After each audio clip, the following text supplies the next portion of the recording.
राणी दुर्गावतीने युद्धभूमीवर बलिदान दिले आणि युद्ध तिथेच संपले. आसिफ खानच्या सेनेने राणीला शोधण्याचा खूप प्रयत्न केला, पण व्यर्थ. काही वेळाने जखमी गणू शुद्धीवर आला आणि रात्रभर राणीच्या आणि समरन हातीच्या देहाची रक्षा करत तेथेच बसून राहिला.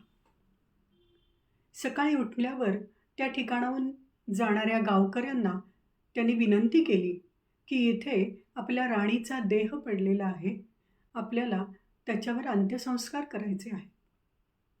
सगळ्यांच्या मदतीने त्यांनी समरन हातीला बाजूला केले आणि राणी व समरन या दोघांवरही तेथे जबलपूरपासून 12 किलोमीटरच्या अंतरावर नरई नाल्याच्या जवळ जिथं युद्ध झालं होतं तिथं अंत्यसंस्कार करण्यात आले. त्या ठिकाणी राणीची, समरन हातीची दोघांचीही समाधी तेथे आहे आणि त्याच ठिकाणी नंतर वीर नारायणची प्रतिमा पण ठेवण्यात आली, जी आजही तेथे आहे आणि येणारे जाणारे श्रद्धेने तिथे नमन करतात. युद्ध संपायच्या आधीच वीर नारायण चौरीगडच्या किल्ल्यावर सुखरूप पोहोचला होता.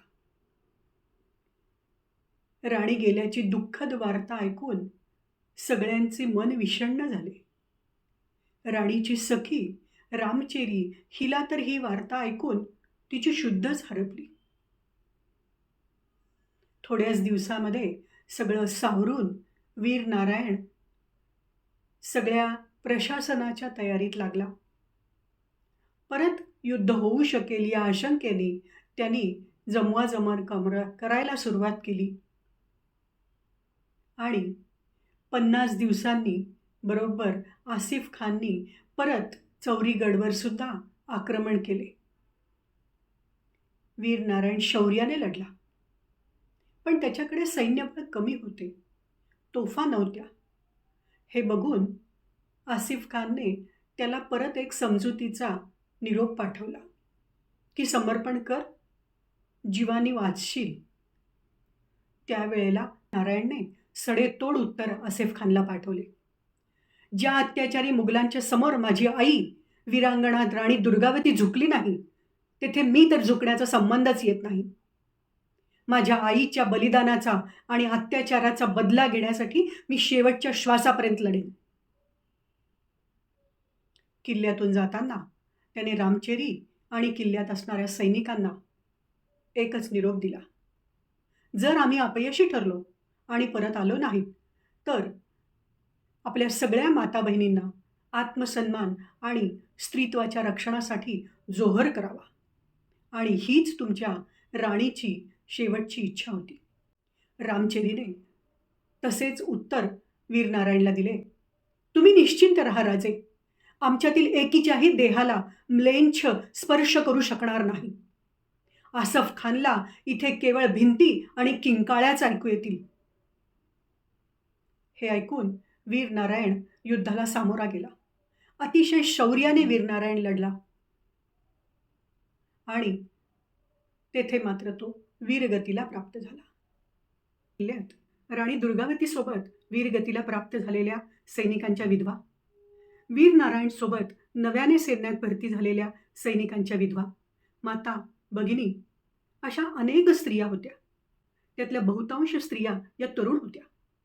अंदाजाने ही संख्या 5000 महिलांची होती. या सगळ्या महिला पूर्ण शृंगारानिशी तयार झाल्या. त्यांच्या बलिदानासाठी, जोहरासाठी यज्ञवेदी सिद्ध करण्यात आली.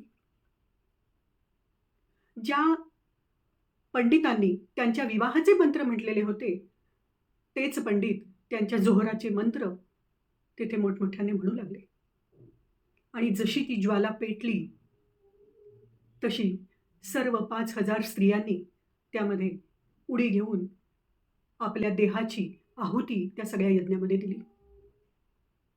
खूप मोठा जोहर तिथे झाला.